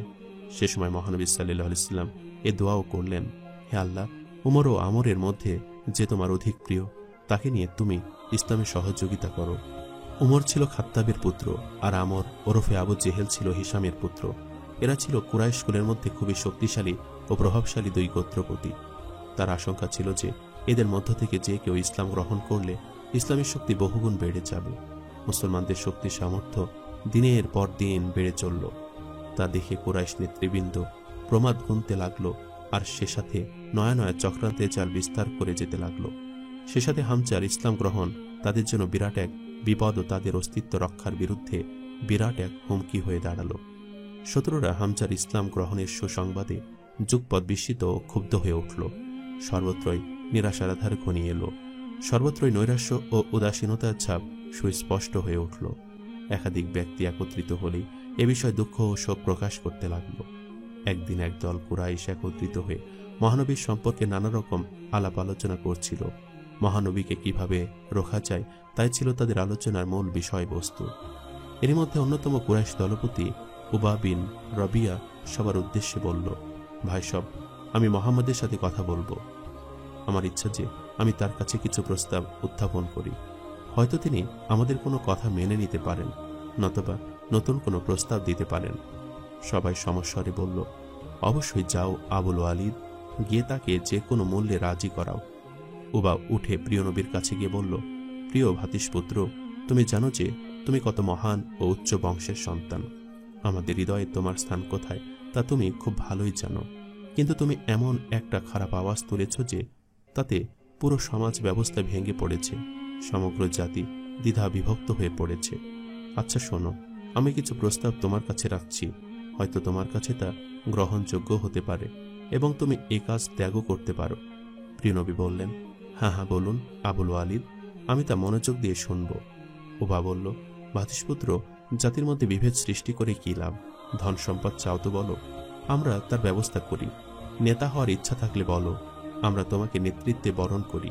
বাদশাহী চাইলে বলো, আমরা তার জন্য প্রস্তুত। তুমি বলো, তুমি যা চাইবে তাই হবে, তোমার ইচ্ছার বিরুদ্ধে কিছু হবে না। আর হ্যাঁ, তোমার ওপরে যদি ভূত প্রেতের আসর হয় তাও বলো, আমরা তার মোকাবেলায় যথাযথ চিকিৎসার ব্যবস্থা করি, তাতে তুমি সুস্থ হয়ে যাবে। আর যতক্ষণ তুমি সুস্থ না হবে ততক্ষণ তোমার জন্য আমরা সম্পদের প্রবাহ বইয়ে দেব। উত্তা পূর্ববর্তীদের ন্যায় এভাবে তাকে লোভ দেখানোর বৃথা চেষ্টা করে যেতে লাগল। উৎসার কথা শেষ হলে মহানবী বললেন, আবুল ওয়ালিদ, আপনার কথা তো শুনলাম, এবার একটু ধৈর্য ধরো, আমার কথা শুনুন। মহানবী পবিত্র কোরআনের সূরা সিজদায় আবৃত্তি শুরু করলেন। উবা মনোযোগ সহকারে শুনতে লাগল। এ সূরার মধ্যে এমন কিছু কথা এলো যা শুনে উত্তার হৃদয় আবেগ মথিত হয়ে উঠল। মহানবীর সূরা পাঠ শেষ হলে উতবা উঠে কুরাইশদের কাছে চলে গেল, কিন্তু তার চিন্তা ভাবনা আর আগের মতো রইল না। তার অভ্যন্তরের জগৎ বদলে যেতে লাগলো। তার সাথীরা তাকে আসতে দেখে দূর থেকে চিৎকার দিয়ে বলল, আল্লাহর কসম, সে যে চেহারা নিয়ে গিয়েছিল তার সে চেহারা আর নেই, একেবারেই বদলে গেছে। কাছে আসতে তারা বলল, বলো আবুল ওয়ালিদ, কি খবর? আবুল ওয়ালিদ বলল, আল্লাহর কসম, জীবনে আমি অনেক কবির অনেক কবিতা শুনেছি, বহু জ্যোতিষীর বহু জ্যোতির বাণী শুনেছি, কিন্তু আজ যা শুনলাম তা আর কোথাও কখনোই শুনিনি। ভাইসব, তোমরা আমার কথা মেনে নাও। মুহাম্মদ সাল্লাল্লাহু আলাইহি সাল্লাম যা কিছু করছে তাকে তা করতে দাও, তাকে আরবদের ওপর ছেড়ে দাও। যদি সে সফল হয় তাহলে তোমাদের আকাঙ্ক্ষা পূরণ হয়ে যাবে এবং তোমরা ভাতৃঘাতী যুদ্ধ বিগ্রহের কবল থেকে রক্ষা পাবে। আর যদি সে বেইজ্জতি হয় তাহলে তোমাদেরও মর্যাদা ক্ষুণ্ণ হবে, তার মর্যাদার সাথে তোমাদেরও মর্যাদা ওতপ্রোতভাবে সম্পর্কিত, তার শক্তি তোমাদেরও শক্তি। কুরাইশরা বলল, আবুল ওয়ালিদ, আল্লাহর কসম, তার জাদুর প্রভাব থেকে তুমিও নিজেকে রক্ষা করতে পারলে না? আবুল ওয়ালিদ বলল, আমার জ্ঞান ও বিশ্বাস মতে যা সত্য বলে বুঝেছি তাই তোমাদের বলেছি, এখন তোমাদের যা মন চায় তাই করো। পবিত্র কোরআনের আয়াত কারো মুখ থেকে শুনতে পেলেই তাকে ঠাট্টা করা ও যাতনা দেওয়া কুরাইশদের একটা সাধারণ রেওয়াজে পরিণত হয়ে গিয়েছিল। কাউকে নামাজ পড়তে দেখলেই তাকে কষ্ট ও আঘাত দিত। এসব কিছুই ছিল তাদের শত্রুতাজনিত হঠকারী অপকর্মের সাধারণ দৃষ্টান্ত। কিন্তু বাস্তবে এমন কিছু লোক ছিল যারা মহানবীর কথা শোনার জন্য মনে মনে খুবই উৎসুক হয়ে থাকত।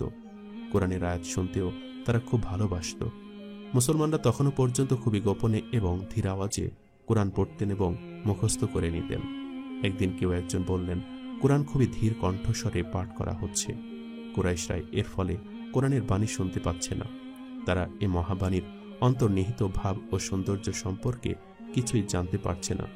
আমাদের মধ্যে এমন কেউ আছে যে সাহস করে তাদের তা শুনে আসতে পারে? আব্দুল্লাহ বিন মাসউদ ছিলেন প্রিয়নবীর একজন বিশিষ্ট সাথী। অনেক আগে তিনি ইসলাম গ্রহণ করেছিলেন। তিনি বললেন, আমি যাচ্ছি, আজ আমি তাদের কোরআন শোনাব। সাথীরা পরামর্শ দিল, আব্দুল্লাহ, এটা তোমার জন্য বিপজ্জনক ব্যাপার। এই কাজের জন্য এমন একজন লোকের প্রয়োজন যে কুরাইশদের মধ্যেকার কেউ হবে, তাহলে পত্তলিকদের হামলা হলে তারা তাকে রক্ষা করতে পারে। আব্দুল্লাহ বললেন, আমাকে যেতে দিন, আল্লাহই আমাকে রক্ষা করবেন। ঠিক দুপুরবেলা কুরাইশরা কাবাগৃহে বসেছিল। আব্দুল্লাহ উঠে মাকামে ইব্রাহিমের পাশে উচ্চস্বরে সূরা রহমান পড়তে লাগলেন, যা ছিল অসাধারণ সাহিত্যগুণ, সৌন্দর্য ও ললিতপূর্ণ। লোকেরা আব্দুল্লাহর দিকে তাকিয়ে একে অন্যকে প্রশ্ন করতে লাগল, আব্দুল্লাহ বিন মাসউদ একই পাঠ করছে। কেউ বলল, এসব তো কবি মুহাম্মদের বাণী। এরপরে মুশরিকরা আব্দুল্লাহর উপর ঝাঁপিয়ে পড়ে তাকে চড় থাপ্পড় মারতে লাগল। আব্দুল্লাহ কোনো পরোয়া না করেই আরো জোরে জোরে কোরআন পাঠ করতে লাগলেন। প্রাণ ভরে কোরআন পাঠ করে তিনি তার সাথীদের মধ্যে ফিরে এলেন। তার চেহারায় আঘাতের চিহ্ন। সাথীরা বললেন, আব্দুল্লাহ, আমরা এই ভয়টাই করছিলাম। তিনি বললেন, আল্লাহর শত্রুদের আজকের চেয়ে এতটা দুর্বল আমার আর কখনো মনে হয়নি। বলতো, আগামীকালই আবার শুনে আসতে পারি। সাথীরা বলল, থাক, যথেষ্ট হয়েছে। যে কথা তারা কখনো শোনেনি তা আজ তাদের কানে পৌঁছে গেল। কুরআন, হ্যাঁ, সে মহাগ্রন্থ পবিত্র কোরআন, যা নিয়ে কুরাইশদের মাথা ব্যথার অন্ত ছিল না। তাই শোনার জন্য তারা অধীর হয়ে থাকত এবং গোপনে কান পেতে শুনত। মুহাম্মদ সাল্লাল্লাহু আলাইহি সাল্লামের মুখনিসৃত প্রত্যাদিষ্ট বাণী শোনার আগ্রহ প্রত্যেকের মধ্যে দেখা যেত। তারা অনুভব করত যে এ মহাবাণীর কাছে কবির কবিতা আর জ্যোতিষীর যত বাণী রদ্দি ছাড়া আর কিছু নয়। জ্যোতিষীর বাণী ও জাদুঘরের জাদুকাঠি সবই তাদের শক্তি হারিয়ে অসহায় হয়ে পড়ল। রাতের অন্ধকার ঘনিয়ে আসার সাথে সাথে কুরাইশরা লুকিয়ে প্রিয়নবীর বাড়ির দিকে রওনা হতো। সেখানে নিকটবর্তী স্থানে তারা একে অন্যকে লুকিয়ে বসে পড়ত। মহানবী একান্ত নিভৃতে নিরালায় পবিত্র কোরআন তেলাওয়াতের মাধ্যমে নামাজ পড়তেন।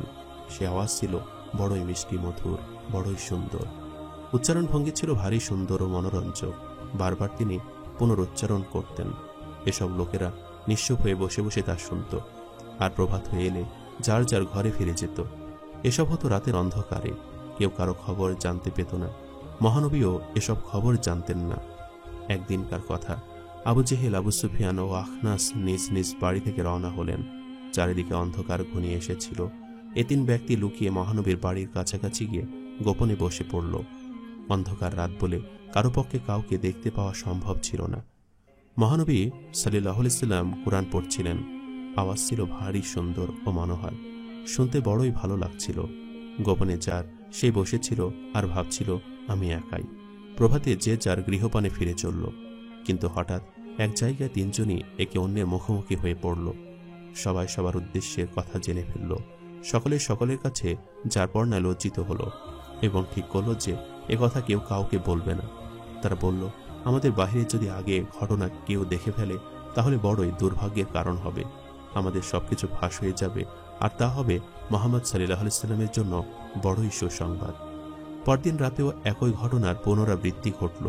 আবু জেহেল মুহাম্মদ সাল্লাল্লাহু আলাইহি সাল্লামের বাড়ির কাছে গোপনে বসে পবিত্র কোরআনের বাণী শুনতে লাগল। সে ভাবল, আজ আর কেউই আসবে না। কিছুক্ষণ পরে আবু সুফিয়ানও এসে পৌঁছালো। তারপর নিকটবর্তী এক স্থানে লুকিয়ে বসে পড়ল। ভাবল, আজ আর কেউ আসবে না। কিছুক্ষণ বাদে আখনাসও এসে পৌঁছালো। তারপর সুবিধামতো একটা জায়গায় বসে পড়ল। ভাবল, আজ আর নিশ্চয়ই কেউ আসবে না। প্রভাতে সবাই যে যার ঘরে ফিরে চলল। দুর্ভাগ্যবশত আজও তিনজনে দেখা হয়ে গেল। সবাই খুবই লজ্জিত হলো। এ ভুল আর কখনো হবে না বলে সবাই ঠিক করল। তৃতীয় দিন রাতেও আবু জেহেল মহানবী সাল্লাল্লাহু আলাইহি ওয়াসাল্লামের বাড়ির দিকে চললেন। ভাবলেন, দুজনে দুবার এসেছে, দুবারই ধরা পড়েছে। এখন সে একই ভুল তারা নিশ্চয়ই আর করতে পারে না। প্রত্যেকে একই কথা ভাবল এবং পূর্বের দুই রাত্রির ন্যায় গোপনে যার সেই জায়গায় গিয়ে বসল এবং প্রভাতে ফেরার পথে প্রত্যেকে পুনরায় মুখোমুখি হলো। আবারও লজ্জিত হলো তিনজনেই। এবার তারা আবারও প্রতিশ্রুতিবদ্ধ হলো এবং শপথ করল যে এই একই ভুল তারা আর কখনোই করবে না। সকালবেলা আখনাস আবু সুফিয়ানের কাছে এলো। বলল, আবু হানজালা, মুহাম্মাদের মুখনিসৃত বাণী তুমি শুনেছ? বলো, এ বিষয়ে তোমার কি অভিমত? আবু সুফিয়ান বলল, আল্লাহর কসম আবু সালবা, এমন কিছু কথা তো শুনেছি যার মর্মার্থ আমি বুঝি, তার প্রকৃত অর্থ অনুভব করতে পারি। কিন্তু এমন কিছু কথাও আছে যার মর্মার্থ অনুধাবন করতে পারি না, বুঝতে পারি না যে এর প্রকৃত অর্থ কি। আখনাস বলল, আল্লাহর কসম, আমারও একই অনুভব। তারপর আখনাস আবু জেহেলের কাছে এসে একই প্রশ্ন করল। জবাবে আবু জেহেল বলল, তুমি জানো না, আমরা চিরকালই আউদ্দে মানাফের প্রতিদ্বন্দ্বিতা করেছি। এমন কোনো কাজ নেই যা তারা করেছে অথচ আমরা ছেড়ে দিয়েছি। প্রত্যেক ক্ষেত্রে আমরা তাদের প্রতিদ্বন্দ্বিতা করেছি। তুমি জেনে রাখো যে আমরা চিরকালই তাদের বিরুদ্ধে মোকাবেলা করেছি। আজ তারা বলছে তাদের মধ্যে একজন নবী এসেছে, তার উপরে নাকি আকাশ থেকে প্রত্যাদেশ আসে। এখন বলো, তারা এখন কোথায় আর আমরাই বা কোথায়? আল্লাহর কসম, শরীরে এক বিন্দু রক্ত থাকতে আমি ঈমান আনব না, আর তার একটা কথাও আমি মেনে নেব না। এই ব্যক্তিহিংসা ও বিদ্বেষকে ধিক্কার জানানো ছাড়া আর কি করা যেতে পারে? সে জানত যে মুহাম্মদ সত্যের উপরে প্রতিষ্ঠিত আছেন। মুহাম্মাদের প্রতিটি কথায় অক্ষরে অক্ষরে সত্য। সে কথাও জানত যে মুহাম্মদ সাল্লাল্লাহু আলাইহি ওয়াসাল্লাম প্রকৃতপক্ষে আল্লাহর রসুল, তার উপরে আল্লাহর বাণী অবতীর্ণ হয়। কিন্তু হিংসা বিদ্বেষে সে অন্ধ হয়ে গিয়েছিল। হিংসা নলে সে জ্বলে পুড়ে মরছিল, আর ওদিকে অভিশপ্ত শয়তান তার পিঠ চাপড়াচ্ছিল। সে চাইত যে মুহাম্মাদের উপরে যা অবতীর্ণ হচ্ছে তা তাদের উপরে অবতীর্ণ হোক, নবুয়তের মর্যাদার অধিকারী তারাও হোক।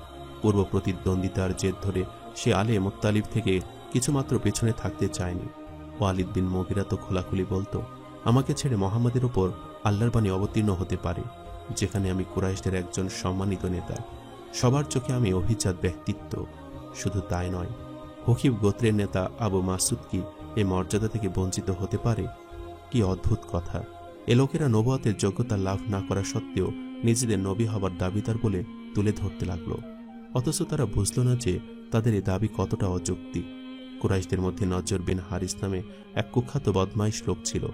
সে কসম খেল যে সদা সর্বদাই সে মহানবীর বিরোধিতা করবে এবং জনসাধারণকে সে সর্বদাই তার বিরুদ্ধে উস্কে দেবে। ইয়েমেনের এক নগরের নাম হীরা। নজর সেখানে এগিয়েছিল। সে সেখানে পারস্যের রাজাদের বৃত্তান্ত অধ্যয়ন করেছিল। সে তাদের উপাসনা পদ্ধতির কথাও জেনেছিল। সে সদা সর্বদাই মহানবীকে ছায়ার মতো অনুসরণ করত ও তাকে অনবরত বিরক্ত করত। মহানবী যেখানে জনসাধারণকে সত্যের বাণী শোনাতেন, সেখানে সে জনসাধারণকে বিরক্ত করত, ভয় দেখাত ও তাদের সে কথা শুনতে বাধা সৃষ্টি করত। মহানবী যখনই সেখান থেকে চলে যেতেন, সে তখনই তাদের কাছে গিয়ে বলতো, ভাই সব, আমি এর চেয়েও ভালো কথা তোমাদের শোনাচ্ছি, মনোযোগ দিয়ে শোনো। সে তাদের ইরানের ঘটনা বলি শোনাত, সেখানকার রাজাদের কাহিনী শোনাত, তাদের ধর্মের কাহিনী শোনাত ও নানা রকমের মনগড়া কাহিনী তাদের শুনিয়ে দিত। তারপর বলতো, মুহাম্মদ সাল্লাল্লাহু আলাইহি ওয়াসাল্লামের কথা আমার চেয়ে ভালো কি করে হতে পারে? সে কি আমার মতো অতীত কাহিনী শোনাতে পারে? লোকেরা দোটানায় পড়ে যেত, কার কথা সত্য, কে সত্যের ওপরে আর কে অসত্যের ওপরে প্রতিষ্ঠিত, কি আমাদের মঙ্গল চায়, কোনটা ভালো কোনটা মন্দ, তা বোঝা বড়ই কঠিন হয়ে পড়ত। নজরের এ জঘন্য প্রয়াস জোর কদমে এগিয়ে চলল। সে তার অন্যান্য সাথীদের বলল, আবু মুইতের পুত্র উকবাকে সাথে নিয়ে মদিনায় গিয়ে ইহুদি আলিমদের সাথে যোগাযোগ করো। সেখানে গিয়ে মুহাম্মাদের সমস্ত কথা তাদের শুনিয়ে দাও। এ ব্যাপারে তাদের ধারণা কি তা জেনে এসো। তাদের কাছে ঐশ্বরিক গ্রন্থ রয়েছে। নবীদের সম্পর্কে তারা পর্যাপ্ত জ্ঞান রাখেন, সঠিক কথা তারা বলতে পারবে। নজর ও উকবা মক্কায় গিয়ে ইহুদি আলিমদের কাছে তাদের আসার উদ্দেশ্য বর্ণনা করল। সমস্ত বৃত্তান্ত অবগত হয়ে ইহুদি আলিমরা বললেন, আগের যুগে কয়েকজন যুবক ছিলেন, তাদের বৃত্তান্ত খুবই অদ্ভুত। মুহাম্মদ সাল্লাল্লাহু আলাইহি ওয়াসাল্লাম এ ব্যাপারে জিজ্ঞেস করো, দেখবে তিনি কিছু বলছেন। আর একজন এসেছিল, সে ধরনীতে কিছু কাজ করে গেছে। মুহাম্মদকে প্রশ্ন করো, তিনি এ বিষয়ে কিছু জানেন কিনা, এবং এ কথাও জিজ্ঞেস করো যে তারা উপরে কোরআন কোথা থেকে অবতীর্ণ হচ্ছে। যদি তিনি এ তিনটি প্রশ্নের সঠিক জবাব নিতে পারেন, তাহলে বুঝে নিও যে তিনি একজন সত্য নবী। তারা দুজনে মক্কায় ফিরে এলো। কুরাইশরা অপেক্ষমান ছিল। নিকটে আসতেই তারা প্রশ্ন করল, ভাই সব, বলো কি খবর? ইহুদিদের সাথে যেসব কথা হয়েছিল তার সবটাই তাদের কাছে বর্ণনা করা হলো। এরপর কিছু লোক মুহাম্মদ সাল্লাল্লাহু আলাইহি ওয়াসাল্লামের কাছে এসে এ বিষয়ে প্রশ্ন করল। এ কথা শুনে মহানবী সাল্লাল্লাহু আলাইহি ওয়াসাল্লাম কোরআনের বাণী অবতরণের জন্য অপেক্ষা করতে লাগলেন। সর্বশক্তিমান আল্লাহ প্রত্যাদেশের মাধ্যমে সমস্ত কথা জানিয়ে নিলেন। ওই যুবকদের কথা বর্ণনা করলেন, যা সূরা কাহাফে বর্ণিত হয়েছে। ভ্রমণকর্তার সম্বন্ধেও বলা হলো, তিনি ছিলেন জুলকারনাইন। এ ঘটনা ছিল তারই। সে ঘটনাও সূরা কাহাফে বর্ণিত হয়েছে। তৃতীয় প্রশ্নের উত্তরে বলা হলো, এদের বলে দাও, প্রত্যাদেশ আল্লাহর পক্ষ থেকে তার ইচ্ছায় অবতীর্ণ হয়, কিন্তু তোমরা বাহ্যিক কথা ও প্রত্যাদিষ্ট বাণীর পার্থক্য বুঝতে পারো না, আর সন্দেহ করো যে এসব মানুষের কথা, কোনো মানুষের মন গড়া বাক্য, কারণ তোমরা অজ্ঞানতার অন্ধকারে ডুবে আছো এবং বোধ বুদ্ধি থেকে অনেক দূরে অবস্থান করছো, এবং এসব লোকেরা তোমাকে ওহী সম্পর্কে প্রশ্ন করছে। বলে দাও, তা আমার প্রভুর ইচ্ছায় প্রভুর পক্ষ থেকে অবতীর্ণ হয়, কিন্তু অজ্ঞতাবশত তোমরা তা জানো না। প্রিয় বন্ধুরা, রাসূল সাল্লাল্লাহু আলাইহি ওয়াসাল্লামের জীবনের বাকি অংশটুকু আমরা পরবর্তী চতুর্থ পর্বে আলোচনা করব ইনশাআল্লাহ।